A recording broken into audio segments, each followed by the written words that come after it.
episode of firepower, meet our Navy's most deadly weapon, unleashing the offensive strike force of the F-18 Hornet and the dogfighting capabilities of the F-14 Tomcat. The aircraft carrier is a machine of amazing destructive power.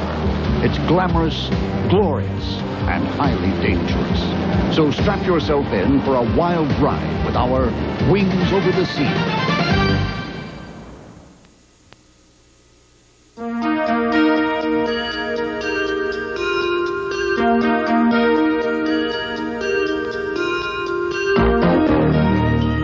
The advent of the aircraft carrier marked a revolution in naval warfare. Carriers became the dominant surface warships in World War II, replacing the battleship. The battleship's power came from its heavy guns, which could hit other ships nearly 30 miles away. A carrier's power came from its airplanes. World War II carrier aircraft could hit targets 200 miles away. Modern carriers can strike targets 1,000 miles away. Today, there are two principal types of aircraft carriers: light, small-deck carriers and large, full-deck supercarriers. Light carriers, like those used by Britain and the Soviet Union, have small decks. They can operate only about 24 helicopters or vertical takeoff jets. Their specialty is anti-submarine warfare. The United States Navy is the only force operating supercarriers. Supercarriers are the largest surface warships afloat today. They have an air wing of about 100 aircraft, about 4 times the size of the air wing on a light carrier. Our special focus in this program will be the supercarriers. The supercarrier is a floating city. Turned on its side, it's as large as an 80-story skyscraper. It displaces 80,000 tons. The flat top is a seagoing airport with a crew of 5,000 men. About half the crew operates the ship itself, while the others take care of the aircraft. Supercarriers are the most expensive weapons in today's arsenals. A typical carrier costs about $3.5 billion, not even counting her aircraft. Control of the ship is managed from the island, located on the right side of the vessel. The large flight deck is 4 acres in size. A supercarrier can launch up to 3 aircraft at one time. Below the flight deck is a large hangar deck where aircraft are stored and repaired. Below the hangar deck are the living quarters for most of the crew and the ship's propulsion. Supercarriers can be either conventionally powered or nuclear powered. Nuclear-powered carriers can operate for about 10 years without refueling. Modern carriers have surprisingly few weapons aside from their aircraft. Their armament is usually limited to a few Sea Sparrow missile launchers and several 20mm Phalanx Gatling guns for last-ditch defense against anti-ship missiles. A carrier depends on her aircraft for defense. A supercarrier holds as much firepower as all that available to the United States Navy in World War II. Much of this firepower comes from the nuclear weapons on board. But even without nuclear weapons, the firepower of a carrier is awesome. A typical carrier has about 24 A-6 Intruder attack bombers. These 2-man bombers can carry as many bombs as the largest heavy bombers of World War II. The Intruders are the offensive power of the carrier. The F-14 Tomcats are its defensive shield. Carriers are popularly called bird farms in the Navy due to their flock of airplanes. Carriers extend the military power of a country to distant lands. When Britain recaptured the Falkland Islands, it was carriers that protected the invasion fleet and attacked Argentinian army positions. They are the big stick of foreign policy. Carriers do not operate in isolation, but as part of a carrier battle group. A carrier battle group includes other types of warships, such as destroyers, which provide defense against hostile submarines and air cover against anti-ship missiles.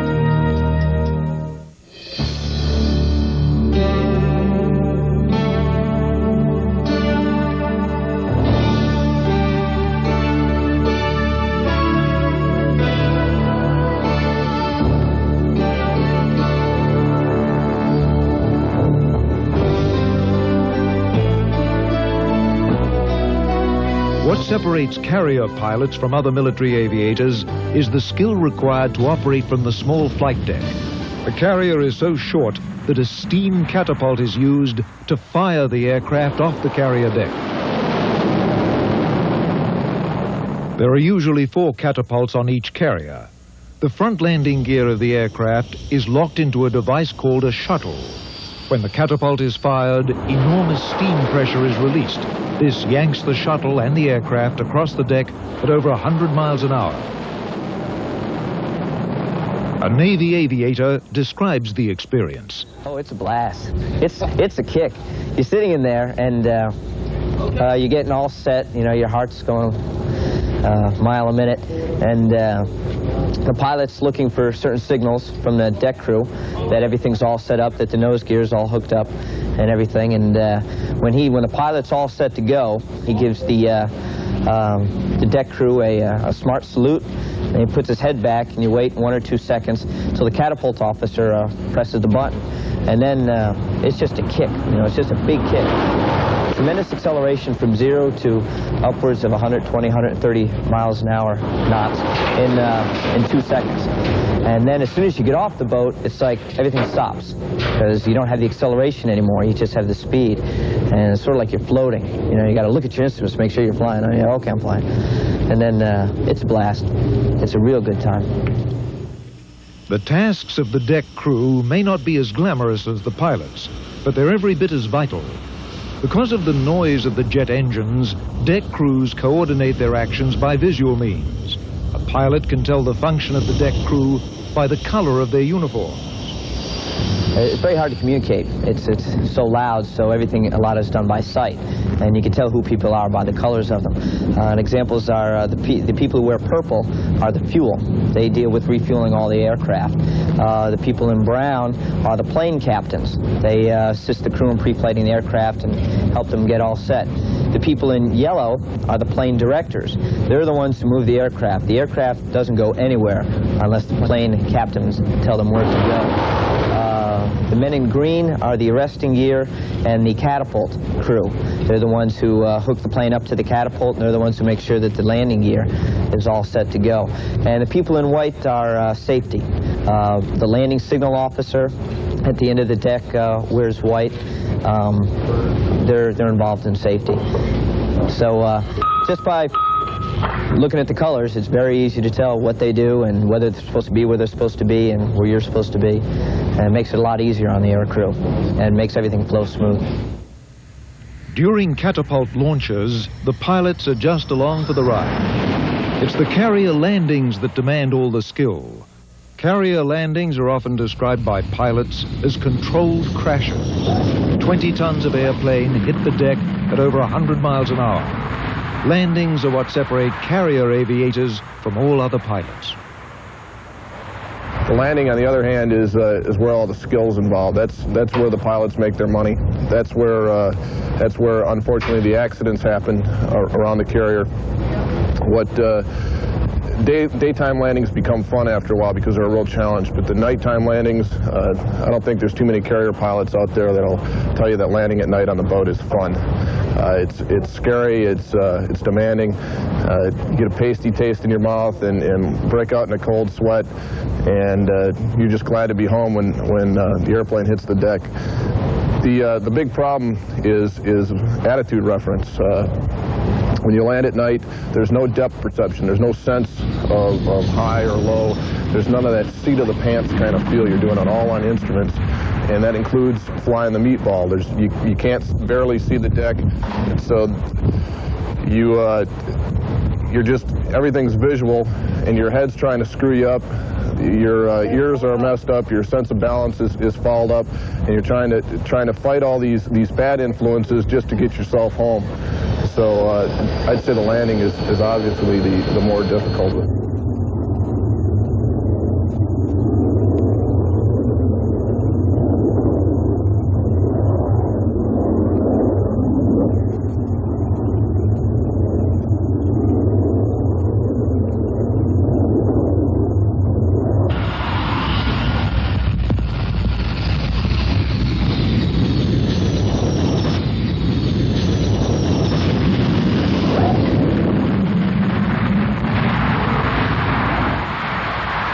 Flying the meatball is naval aviator slang for a system of lights used to guide the pilot onto the deck.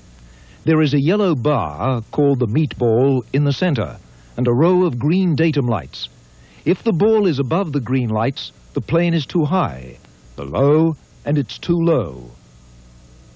On the deck are 4 arresting wires. If the pilot flies the ball, his plane should land near the third one, called the 3-wire. The wire is caught by an arresting hook at the rear of the plane. Landing takes tremendous concentration.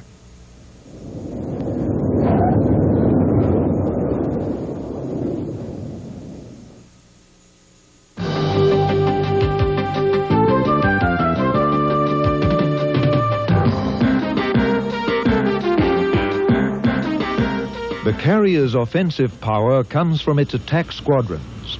The air wing can carry out missions against land targets or ships 1,000 miles away. At the center of any attack mission is the Grumman A-6 Intruder. Lieutenant James Bass explains its role. We call ourselves the spearhead of the attack. We're the offensive punch, the air wing.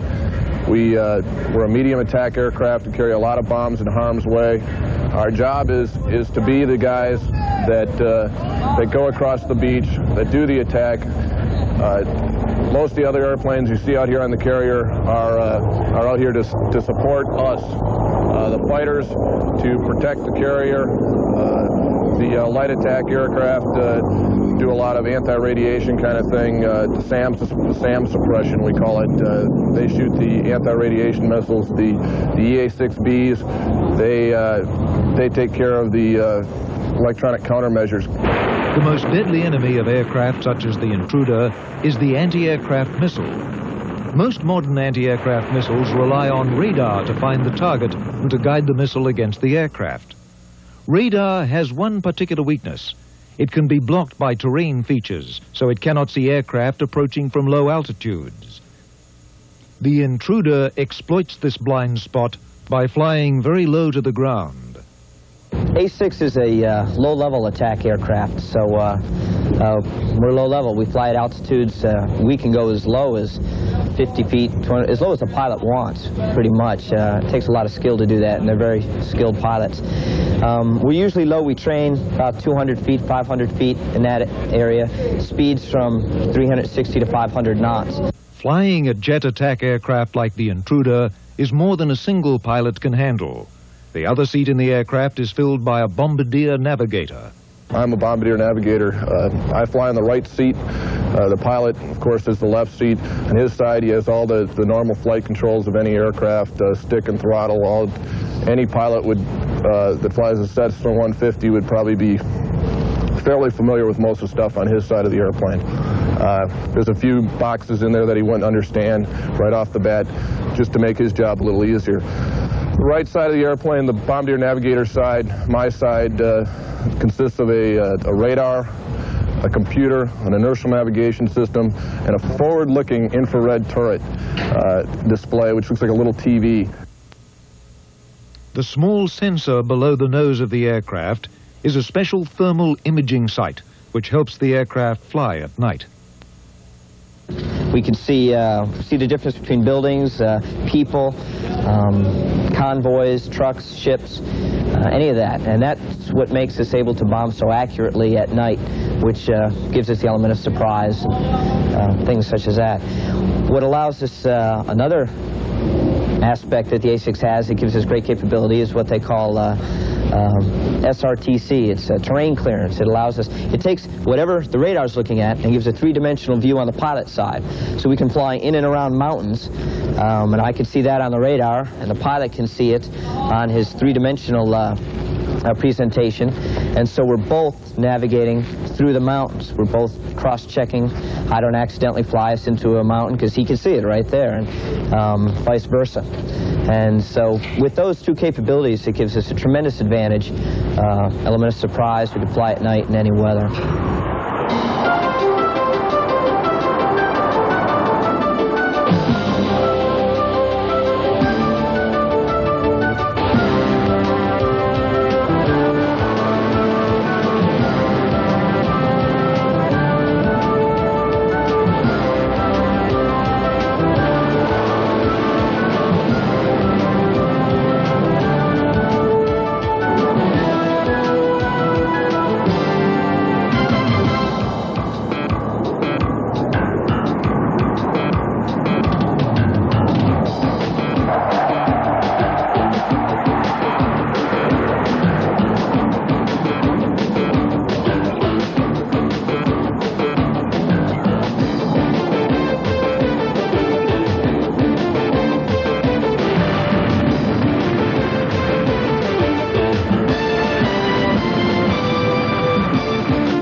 To help baffle enemy radars and missiles, a strike force is accompanied by the EA-6B Prowler.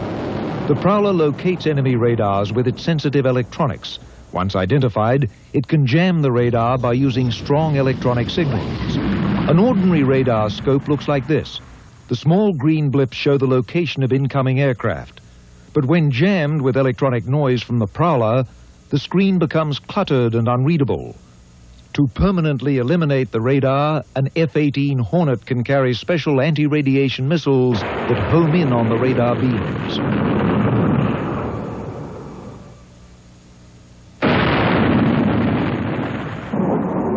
Enemy aircraft can also pose a threat to an attack mission. To protect against enemy fighters, F-18 Hornets escort the bombers to the target. It is equally adept at dogfighting and ground attack. With the mission over, the planes return to the carrier. On long-range missions, it's often necessary for the aircraft to refuel. The carrier has its own refueling aircraft, based on a modified version of the Intruder called the KA-6 tanker. The KA-6 spools out a fuel line behind it. Each of the carrier aircraft have a special refueling boom on the nose of the aircraft. The aircraft carefully position each other, catching the drogue from the refueling line on the nose probe. Precision flying is an essential skill of the carrier aviator.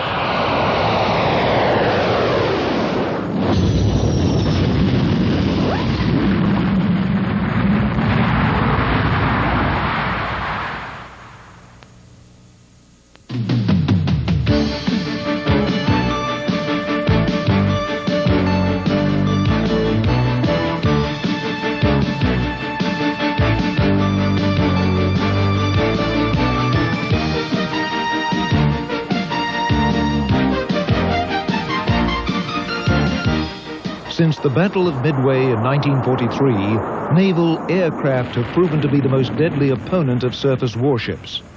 The carrier's primary defense against enemy aircraft is the jet fighter.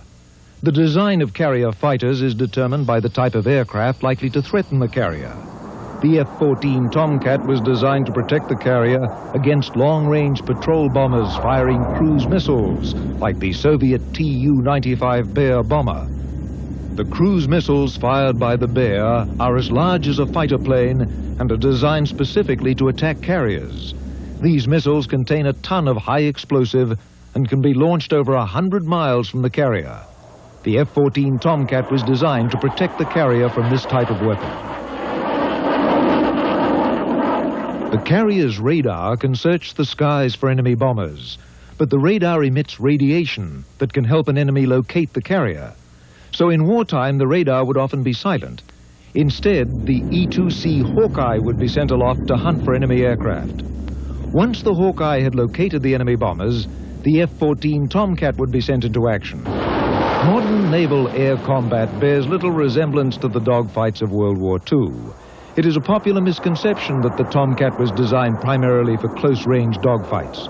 In most engagements, the Tomcat crew is unlikely to see its opponent. Its powerful radar can locate bombers over 200 miles away. It's designed to destroy the bomber with a long-range Phoenix missile before the bomber can attack the carrier. The most remarkable feature of the Tomcat is that it can locate and attack 6 targets almost simultaneously. The Tomcat is also an effective dogfighter. It is armed with a Gatling gun and short-range missiles to challenge small, maneuverable enemy fighters. Tomcat pilots are regularly trained in aggressive dogfighting maneuvers. The Tomcat's smaller cousin is the F-18 Hornet. The Hornet was developed to bridge the gap between the specialized Tomcat fighter and the Intruder bomber. The Hornet can be used either as a fighter to support the Tomcat or as a light bomber to support the Intruder. The F-18 Hornet is well designed for the traditional dogfighting role. It is smaller and more agile than the Tomcat, even though it does not have the Tomcat's range or firepower. The Hornet is armed with a gun for dogfighting and strafing and with the Sparrow and Sidewinder missiles.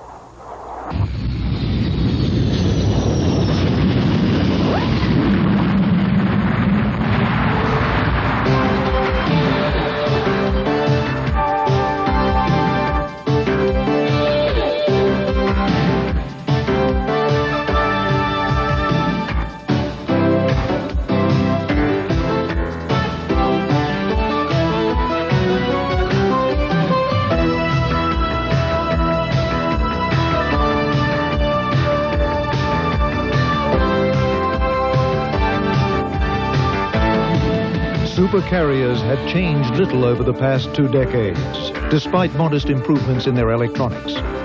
Where change has come is not in the ship itself, but in its aircraft. Critics have charged that in an age of anti-ship missiles, supercarriers are too big and too vulnerable.